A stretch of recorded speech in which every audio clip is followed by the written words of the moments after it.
អូននេះហើយខ្ញុំធ្វើម្ហូបយ៉ាស្លខ្ទិះគោមដូងតាំងថ្ងៃទី12មុនយើងចូលឆ្នាំមួយថ្ងៃពីរថ្ងៃហ្នឹងទិញគោមដូងពីផ្សារកន្លះគីឡូថាយកមកញ៉ាំចាទុកក្នុងទូទឹកកកចោលឡើង3 4 5ថ្ងៃឡើងក្រហមរំតែយកបានមកស្លញ៉ាំហើយក៏មានឆ្លៀតធ្វើផ្អែមអីតិចតួចដែរចាបបរលពៅយុទ្ធវត្តរៀបចំចប់ឡើងថ្ងៃល្មមហើយស្លខ្ទិះគោមដូងនេះខ្ញុំជាលើកទី1ហើយទៅស្លគោមដូងបងប្អូនចាខ្ញុំអត់ដែលស្លទេមានណាសាច់មាន់ផងសាច់ទាផងដាក់ចូលគ្នាជាតិហ្មងហ្នឹងណាស្លខ្ទិះគោមដូងណាខ្ញុំហាន់ឈូសជាប្រទេសស្ដាងមករួចហើយដាក់អំបិលបន្តិចច្បល់វាមកចតុះចាយើងគាត់នេះច្បល់ទេអត់ច្បាច់ទេនំថ្នមមិនអញ្ចឹងទេបាក់អស់ល្មមចារួចហើយយើងផ្អាប់វាទុកចោលទៅមកធ្វើគ្រឿងធ្វើអីយ៉ាហាន់គល់លក្រៃម្ដេងល្មៀតស្លឹកក្រូចសើចខ្ទឹមសខ្ទឹមក្រហមអីហ្នឹងបងប្អូនចាហើយអត់បានបុកទេគឺថាបញ្ញាប់យើងបញ្ញាប់ទៅវត្តទៅអីផងហើយអញ្ចឹងក៏យកវាមកកិនតែម្ដងទៅលឿនកិនបញ្ចូលគ្នាឲ្យម៉ត់ស្លុងហ្មងហើយខ្ញុំបន្ថែមខ្ទិះដូងចូលនឹងដែរដើម្បីកិនឲ្យវាឆាប់ម៉ត់ទៀតនេះគេការដាក់បាសបងប្អូនថ្លង់ដែរ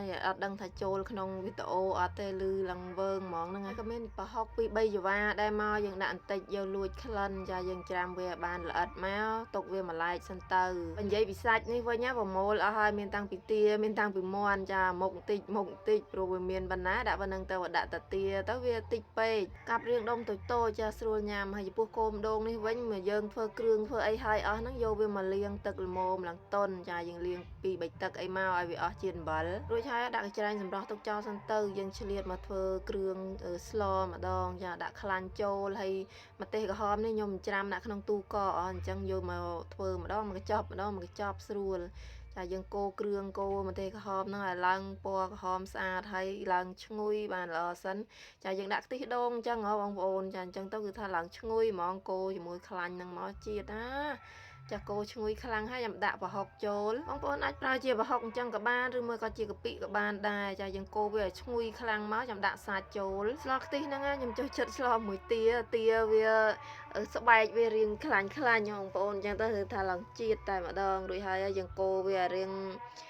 រឹងសាច់តិចមកថែមស្ករថែមប៊ីចេងចាកូរវាឲ្យស្ងួតទឹកបន្តិចបានយើងដាក់គោមដូងចូលកូរជាមួយឲ្យវាទន់បានល្អចាយើងដាក់កូរជាមួយអញ្ចឹងទៅគោមដូងឡើងទន់កូរគោមដូងជាមួយនឹងសាច់ហ្នឹងឲ្យវាស្ងួតទឹកហើយបានយើងដាក់ថែមទឹកដាក់ម្ងាស់វាចោលចាបងប្អូនហើយដាក់ម្ទេសដាក់អីទៅម្ងាស់វាចោលមកសន្ទុះ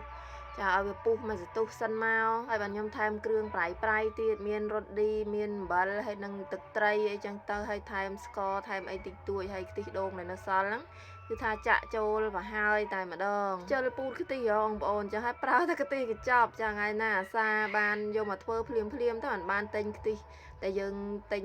ដែលពូតដៃបងប្អូនចាតែនេះអត់បានពូតដៃយើងដាក់ខ្ទិះកញ្ចប់យើងទៅហើយក៏មិនភ្លេចដែរជាមួយនឹងជីក្រហមនេះចាយើងពេលស្លឆ្អិនណាគឺថាដាក់វាបដែតចុងក្រោយនឹងមកកូរច្បល់មកឡើងឈ្ងុយតែម្ដងគោមដូងខ្ញុំធ្លាប់តែយកធ្វើលក់ស្ងោរធ្វើញ៉ាំជាមួយប្រហុកខ្ទិះបើថាស្លខ្ទិះចឹងខ្ញុំអត់ដែរស្លទេចាបើស្លខ្ទិះបែបអីផ្សេងធ្លាប់តែគោមដូងអត់ធ្លាប់ទេចាឥឡូវនេះឆ្អិនហើយដួសដាក់ស្រាក់មួយសិនចំពោះស្លខ្ទិះខ្ញុំចូលចិត្តរសជាតិវារៀងបែបផ្អែមតិចចាហើយយើងក៏កុំប្រហែសដែរព្រោះអីស្លគោមដូងគឺថាដូងហ្នឹងវារៀងមានជាតិផ្អែមតែវារៀងក៏មានជាតិចត់តិចរៀងរបៀបមិនទេដែលឲ្យយើងច្បាច់អំបិលវាដើម្បីវាបាត់ជាតិហ្នឹងបងប្អូនចាហើយនេះដួសផ្អែមនោះអីដាក់ស្រាក់ចារៀបចំខ្លួនរួចហើយអត់ទាន់ហើយស្រួលទេតែដួសផ្អែមដាក់ស្រាក់ឲ្យហើយសិនសរុបទៅមុននឹងមកពោធិ៍សាត់នៅខាងប៉ៃលិនហ្នឹងគឺបានមកវត្តដែរ